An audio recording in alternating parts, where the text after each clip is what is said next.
Bonjour à tous et à toutes. Aujourd'hui, nous allons regarder la multiplication par 10, par 100 ou par 1000. L'objectif, c'est de trouver une stratégie quand on va multiplier par 10, par 100 ou par 1000. Alors, la première des choses qu'il faut comprendre, c'est que si nous sommes en train de multiplier par ces gros nombres ici, on doit comprendre la chose suivante. C'est que le nombre, il va devenir 10, 100 ou 1000 fois, j'ai oublié ici un 0, ou 1000 fois plus grand. N'est-ce pas? Parce qu'on est en train de multiplier par 10, par 100 ou par 1000. Donc, il devient 10, 100 ou 1000 fois plus grand. Donc, tiens toujours ça dans ton esprit, car ça pourrait éviter des erreurs. Il faut que ton nombre devienne beaucoup plus grand. On va commencer les exemples avec des nombres entiers. Donc, ici, nous avons 3 fois 10, 3 fois 100 et 3 fois 1000. J'aimerais que tu lises ici. La stratégie qu'on utilise, c'est de rajouter le nombre de 0 après le nombre. Alors, si, et je vais retourner, si je fais ma multiplication de 3 fois 10, alors la réponse serait la suivante. On met le 3, qui était juste ici, et on rajoute le nombre de 0, qui était dans mon 10. Dans ce cas-là, c'est 1, 0. Et si je rajoute le 0, ça donne 30. Même chose pour le deuxième. Je laisse le 3 et je rajoute le nombre de 0 qu'il y a dans 100. Il y en a 2. Alors si je rajoute 2, ça donne 300. Et si je décide de faire le dernier, je place à nouveau le 3 et je rajoute 3 zéros cette fois-ci. Donc dans ce cas-ci, c'est 3 zéros. Ça me donne 3000. Ça peut fonctionner aussi avec un autre nom. On pourrait par exemple écrire 28 fois 100. On place notre 28, qui reste normal, et on rajoute 2 zéros. Ça me donne 2800. Mais aussi, je pourrais faire un nombre avec, par exemple, 30 fois 1000.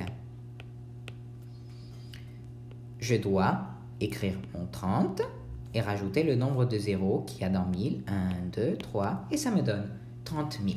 Ça, c'est avec les nombres entiers.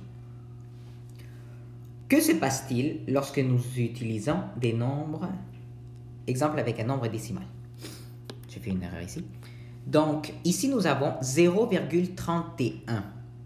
0,31 fois 1, ben, ça reste pareil, 0,31. Est-ce qu'on est d'accord?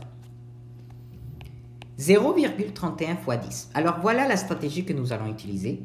C'est qu'il faut déplacer la virgule vers la droite, le nombre de zéros. Alors, qu'est-ce qu'on veut dire par déplacer la virgule vers la droite? Alors, je vais effacer juste... Ah, excusez-moi. Je vais juste mettre ma virgule en rouge pour que tu puisses la voir. 0,31.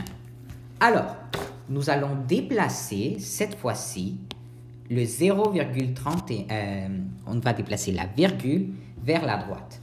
Donc, vers la droite, c'est, de quel côté? C'est vers là-bas, n'est-ce pas? Alors, on va essayer, on va voir qu'est-ce que ça va donner. Si on déplace notre virgule vers la droite, on va le déplacer le nombre de zéros. Ici, nous avons juste un zéro. Donc, on va déplacer notre virgule une place complète vers la droite. Et on va la mettre juste là. La réponse finale serait la suivante. 0, 3, la virgule est juste ici, et 1. Mais tu ne trouves pas qu'il y a quelque chose de bizarre? Le nombre 0, 3,1 n'existe pas. C'est pour cette raison que le 0 ici n'est pas nécessaire et on peut l'enlever. Donc la réponse est 3,1. Essayons avec le deuxième.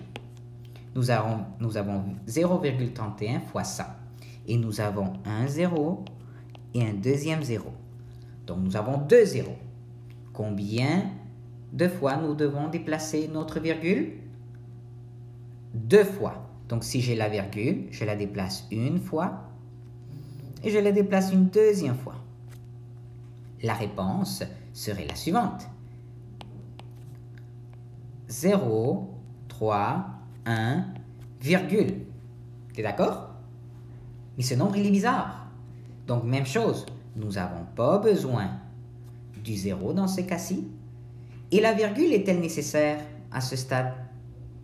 Non, la virgule non plus, lui. Mais je pourrais très bien écrire 31,0, mais ce n'est pas nécessaire. 31,0, on peut juste l'écrire 31. Et voilà, nous avons trouvé la réponse pour 0,31 fois ça.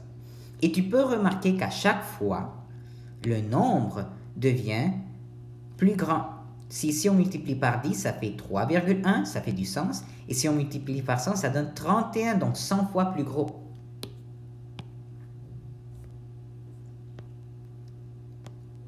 Nous allons essayer avec un autre exemple. Voilà 2,45 et on va le multiplier par 1000. Ça veut dire que ça doit devenir 1000 fois plus grand. Nous avons notre virgule et nous avons 1, 2, 3 0. De combien de virgules devons-nous le déplacer? 3 positions. Donc on va le faire.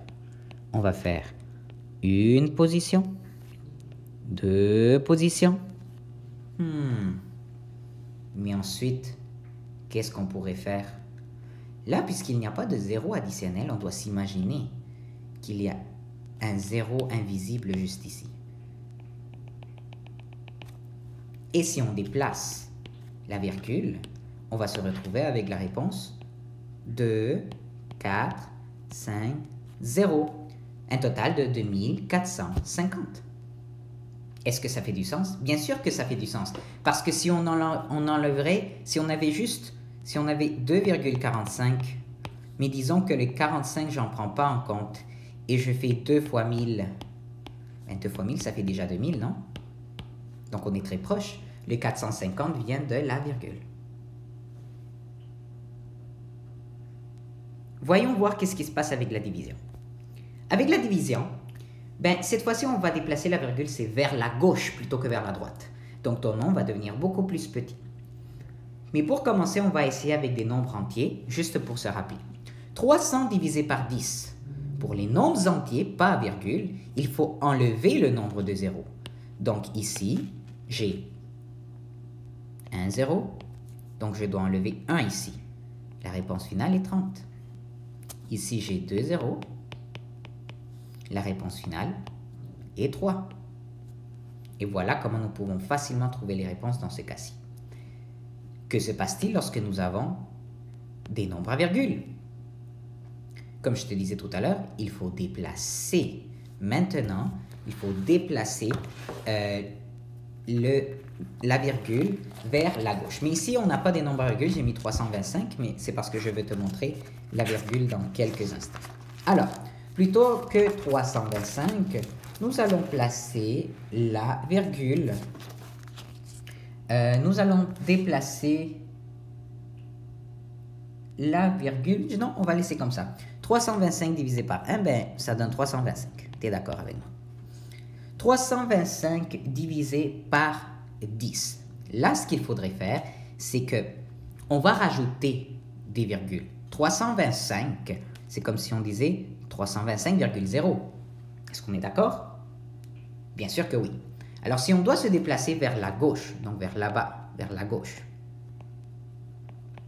on doit déplacer la virgule qui se trouve ici, le nombre de zéros. Donc ici, on a un 0. Donc, nous déplaçons la virgule de une position vers la droite. Ce qui va me donner une réponse de 32,5. La virgule a été déplacée. Essayons le prochain. On doit rajouter, dans ce cas-ci, pour le rendre plus simple, je vais rajouter des zéros. Pas besoin de 2 zéros, juste 1. On va déplacer de combien de zéros? De 2 zéros. Alors, 1 et 2. Et la réponse finale me donne 3,25. Et finalement, on va essayer de voir qu'est-ce que ça donne pour le dernier. Je vais rajouter ici ma virgule pour le rendre plus facile. Nous allons déplacer la virgule de 3 zéros. Donc, 1, 2, 3. Et là, ça va faire quelque chose du genre. Ça va faire 3 et quelque chose, virgule 325. Mais ce nombre-là n'existe pas, n'est-ce pas? C'est pour cette raison que dans ces cas-ci, il faut rajouter un 0 du côté gauche. Si tu n'as pas compris, révise à nouveau la capsule pour revoir l'exemple et que tu puisses le comprendre. On pourrait utiliser d'autres exemples. Regardons ici. Donc, nous avons 384,2 divisé par 10. Alors, si c'est divisé, c'est vers la gauche. Ça doit devenir plus petit. Combien de positions doivent déplacer la virgule? 2. Dans ce cas-ci, la virgule, elle est déjà à l'intérieur, donc on n'a pas besoin de rajouter des zéros. On va le déplacer d'une, ce qui va donner un résultat de 38,42. Et finalement, si on prend la dernière, on va le faire par 100. Combien de positions? 2 positions, ce qui va faire 1, 2. Et la réponse finale va nous donner 3,84. Si tu as des questions, n'hésite pas à regarder à nouveau la capsule et de lire les pages de ton cahier d'activité ou de ton cahier de savoir. Merci.